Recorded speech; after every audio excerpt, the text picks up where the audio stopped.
Fasten your seatbelts. Playoffs, here we come!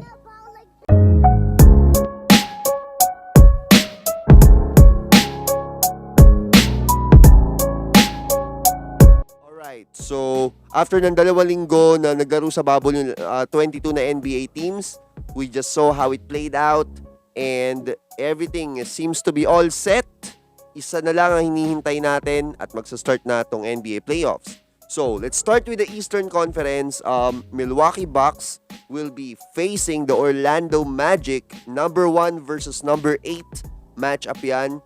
And everybody is expecting this to be a sweep.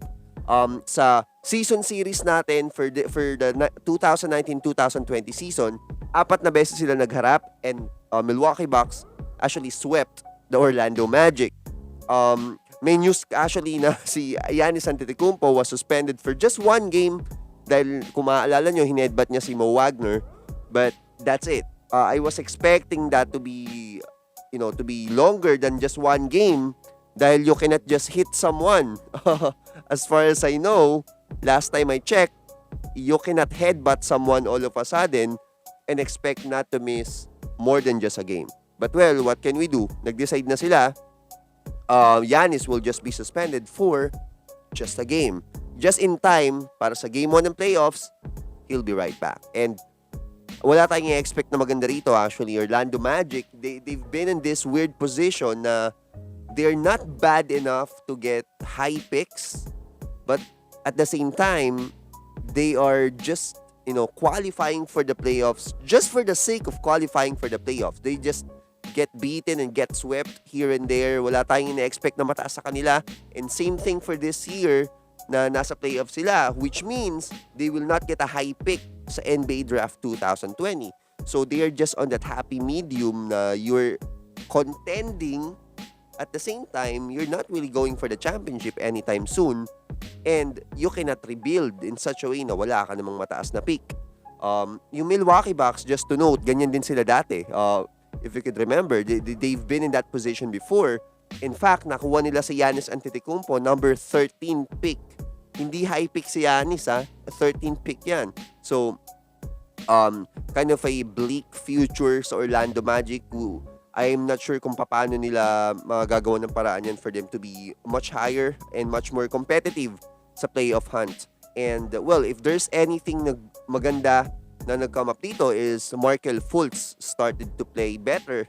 Markelle Fultz is, it's a feel-good story na number 1 pick. Everybody's expecting big things sa kanya when he was with the Philadelphia 76ers. But nothing happened in there. Nasira yung shooting shoulder niya and he was relegated sa bench. Eventually, na-trade off siya sa Magic and now he's getting right back up, which is a great news for them. And great news for Markelle Fultz. Pero wala tayong ina-expect dito sa series na to. I do believe that this will end up in a sweep.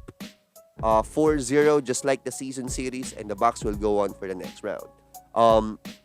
Second matchup natin sa Eastern Conference, set na to, 100% na. Toronto Raptors will be facing the not New Jersey Nets, Brooklyn Nets. So Toronto versus Nets.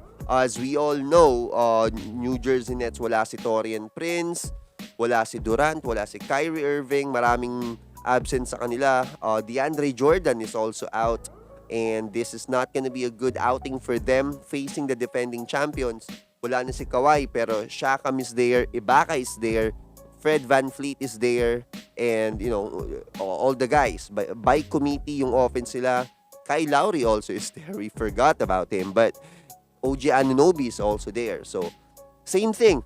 For this series, this is a bit of a mismatch in such a way na wala si Durant and Kyrie, but we expect big things sa New Jersey Nets from next year onwards. We expect that once Durant is back and Kyrie is back, then they will be back not only sa playoffs, but who knows, maybe sa NBA Finals in the near future. And that's a big acquisition for the New Jersey Nets, getting those 2 superstars.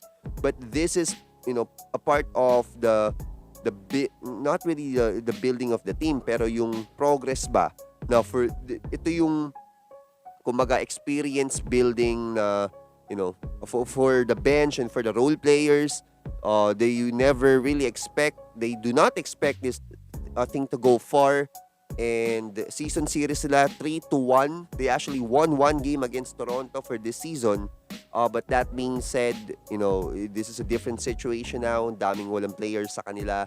And this will end up also, in my opinion, a sweep. Now, things begin to become more competitive as we move along. So, Boston Celtics will be facing the Philadelphia 76ers. So, ito yung number 3 versus number 6 na matchup. And, as we all know, may history itong dalawang team na to. Philadelphia 76ers losing to the Boston Celtics noong 2018. If I got that right. Yeah, I think so. 2018 when they got not swept, but they won in 5 games. I'm talking about the Boston Celtics. Now, the big catch here is, as we all know, wala si Ben Simmons for the Sixers. Now, what do we do? Now, the focus of the Sixers offense will be on Joel Embiid and Joel Embiid alone.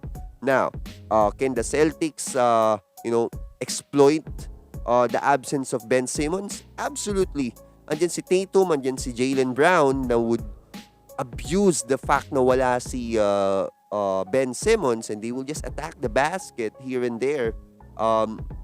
If we're fighting the Boston Celtics, kasi the best thing that you have to have is a perimeter defender, which is Ben Simmons, which is out for the season.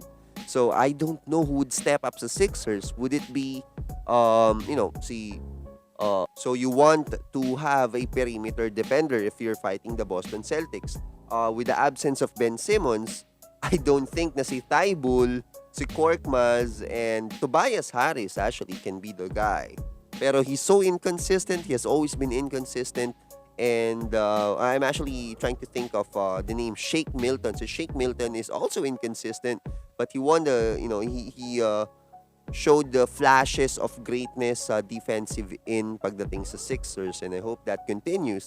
Al Horford needs to show up, and he needs to show up big. Josh Richardson is the small forward na ina-expect ng Sixers to be the guy that would replace Robert Covington dati, na parang 3 and D, na you'll shoot 3 at the same time, play defense, play good defense, I mean.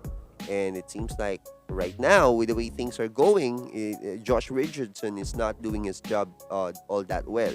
So, think about that. For the Boston Celtics, though, they are, they're young, but at the same time, they're actually good. Nagiging parang underrated na yung Boston Celtics. We kind of forgot about them. We're focusing too much on the Bucks, Raptors, and things like that. Even the Sixers. Then we tend to forget Boston Celtics, but then they're there. For me, season series nila, they actually won against the Sixers. Sorry, it's the other way around. The Sixers won 3 games kumpara sa 1 game lang sa Boston Celtics. So this is actually interesting. Number 6 sila ngayon, but they won 3 games against the Celtics. So it becomes competitive now, right? Look at that. Tingnan natin kung ano mangyayari niyan sa bubble. For me, I think it will be a Celtics win in 5 games. For me, it will be 5 competitive games. It will not be a blowout by any means. Pero I do not think 76ers will be able to survive without Ben Simmons and without, like someone stepping up na maging super solid na defender for the team. Now, the final matchup sa Eastern Conference, ito na yung pinakamalupit for me na laban dito sa conference na to. It's Jimmy Butler's Miami Heat versus TJ Warren's Indiana Pacers. 4 and 5 matchup. So it can't get any better than this. Maalat siya sa opensa. If you're able to watch the game, maalat yung opensa ni Jimmy Butts, pero he was able to make his presence felt sa depensa, and he shut off TJ Warren. And now the Pacers, now we do not have Domantas Sabonis for the Pacers, so we expect Victor Oladipo, we expect the other guys, TJ Warren of course, to show up and to just fill the gap na iniwan ni Domantas Sabonis. Miles Turner needs to show, able to observe how lost Miles Turner can sometimes be pag dumidepensa siya ng pick and roll. And Bam Adebayo is athletic enough to abuse that. Let's see if that will play out sa first round ng playoffs. So, the reason why we tackle the Eastern Conference first is earlier today, hindi pa nakaset yung West. Ngayon, it seems like it is. At isa na lang hinihintay natin kung sino makakalaban ng Los Angeles Lakers sa first round. Dahil sa ngayon, 4 na team yung nagbabakbakan sa number 8 at magkakaroon pa tayo ng play-in battle for that. Now, we have Portland Trail Blazers, we have Memphis Grizzlies, we have the San Antonio Spurs. All of a sudden, naging competitive sila. I'm not expecting anything from them anymore. Pero here they come. Come on, Greg Popovich. You really cannot underestimate this man. They always come up, rise up to the occasion. And I really do hope that they get that spot just for the streak to not be snapped. Dahil ilang dekada na ng Spurs is always in the playoffs, always competitive in the playoffs. Even last year, if you could recall, they nearly beat the Denver Nuggets. It actually did go 7 games. So we expect that once they're inside the playoffs, that it will be a competitive matchup. And that's why I would rather have them inside the playoff 3. But that being said, Damian Lillard is showing off and is showing big. And now they are in the 8th spot. So Lakers is waiting kung sino yung makakalaban nila. Second matchup dyan would be a juicy one. Houston Rockets and Oklahoma City Thunder. Come on, boy. This is unbelievable. Russell Westbrook versus Chris Paul. It cannot get any better than this. It's unbelievable. The irony and the fact that they always have this intermingling career. Chris Paul was with the Rockets, Westbrook OKC, then they got switched off for each other, and now they will meet the first round. It's unbelievable how that works now, and I want Chris Paul to win, to be honest, but looking at the lineup, looking at how Harden has been playing, I think that Houston would be the winner in this matchup in 5 games, tingin ko. But other than that, it's really interesting. That really is a juicy matchup. Now, third sa West would be Utah Jazz versus the Denver Nuggets. This is a good matchup. But the thing is, with this, Conley sa Utah Jazz, Mike Conley has been not only inconsistent, but di ko na siya maramdaman at all.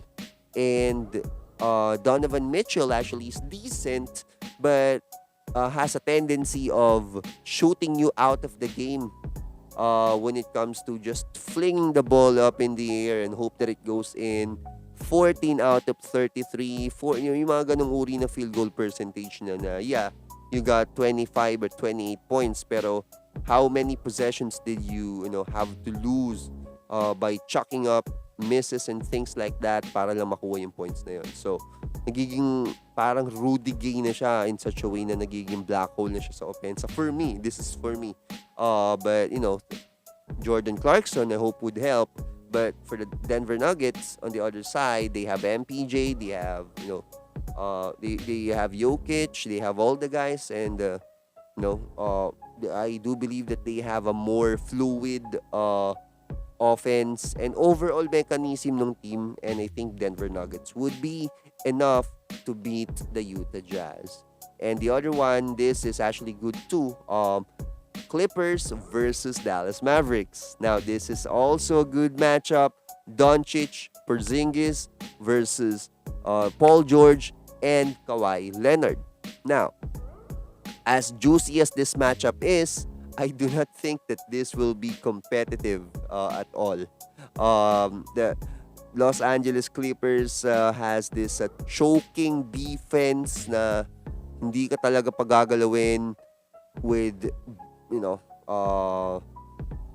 Beverly being there, Paul George is there, Kawhi is there, all the guys is there, and they're all good sa depensa. Doncic and Porzingis will have too much on their plate, and I do believe that they will not be able to hang with the Clippers sa matchup na to. But that being said, this will be a good experience pagdating kay Luka Doncic for the years to come. You want to have as much mileage as you can sa playoffs because, you know, there's nothing more important than experience, as we all know. So, they might expect that they will just be blown out of the way by the Clippers, pero they want to be in the playoffs for experience purposes.